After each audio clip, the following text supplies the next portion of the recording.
What if I told you that the world you think you live in, the economy you believe responds to supply, demand, and democratic policy has been silently rewritten?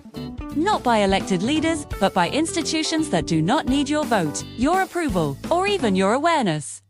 What if the price of your groceries, the interest rate on your loan, the value of your savings, and even the timing of economic crises were all influenced by decisions made behind closed doors, using tools almost nobody truly understands? Today, we uncover how central banks quietly reshape economic reality without permission.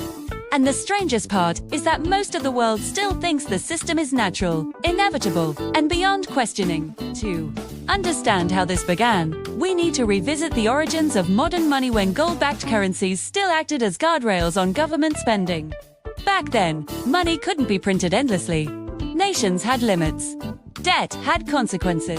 Inflation was something people noticed immediately, but everything changed in the late 1600s with the creation of early central banks.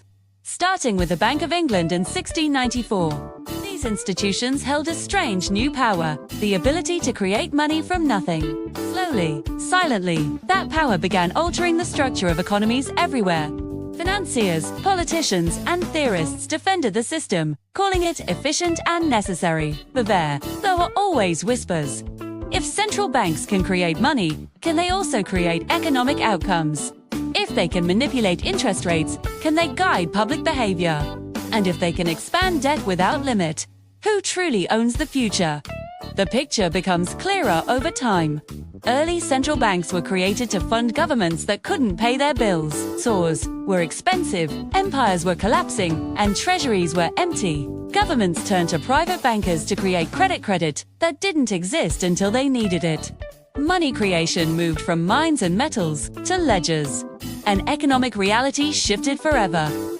Once governments realized credit could be created instantly, why stop? Once politicians discovered borrowing was easier than taxing, why slow down?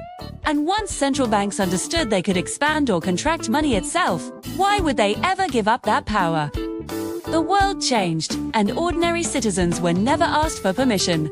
By the 20th century, central banks had become far more sophisticated. They gained the ability to reshape entire economies using interest rates, bond markets, liquidity injections, and later, quantitative easing.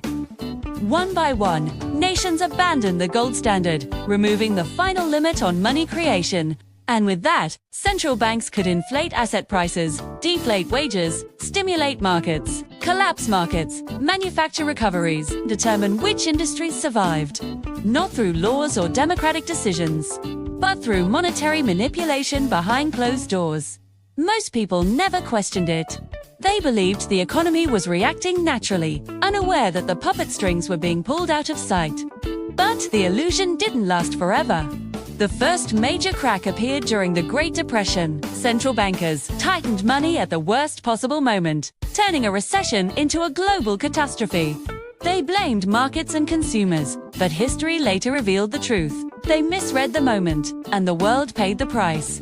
The second crack came in the 1970s. Inflation exploded, and to regain control, central banks raised interest rates to brutal levels. Entire industries collapsed. People lost homes, jobs, and retirement savings, all to repair damage that central banks themselves had helped create. Then came 2008, a global collapse triggered by reckless lending.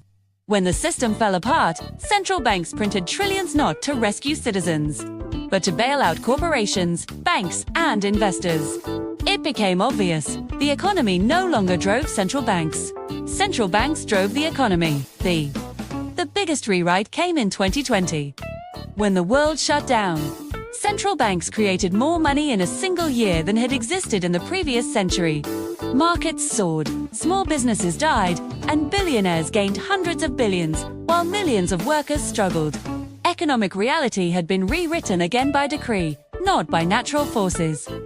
Today, we live in an economic paradox. Stocks rise even when economies shrink.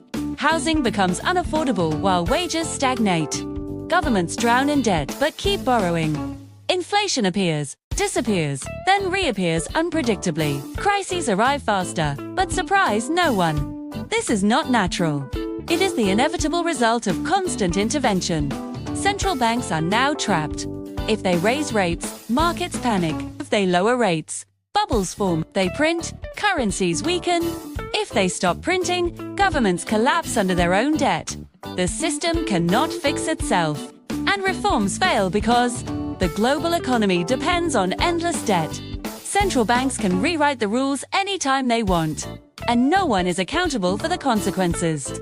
Look at today's numbers. Global debt exceeds $315 trillion. Central banks own over $30 trillion in financial assets. The top 1% captured 2/3 of all new wealth since 2020. Stock markets hit record highs even during economic slowdown. These are not coincidences. They are repeating patterns. Intervention, distortion, collapse, intervention again. Every crisis becomes the excuse for more control. So what should we learn from all of this? First, central banks don't manage the economy, they shape it. Second, the global system survives only through growing debt. Third, economic reality is not fixed, it is constantly rewritten. And if central banks must intervene more aggressively each time, we are heading toward a point where their tools may no longer work. A reset is coming, financial, political, or structural. Polly. The question is, what form it takes, and who pays the price. If you want to understand how money, power, and debt truly interact, make sure to subscribe, like the video, and turn on notifications. Stay curious, stay aware. Never accept the official story at face value.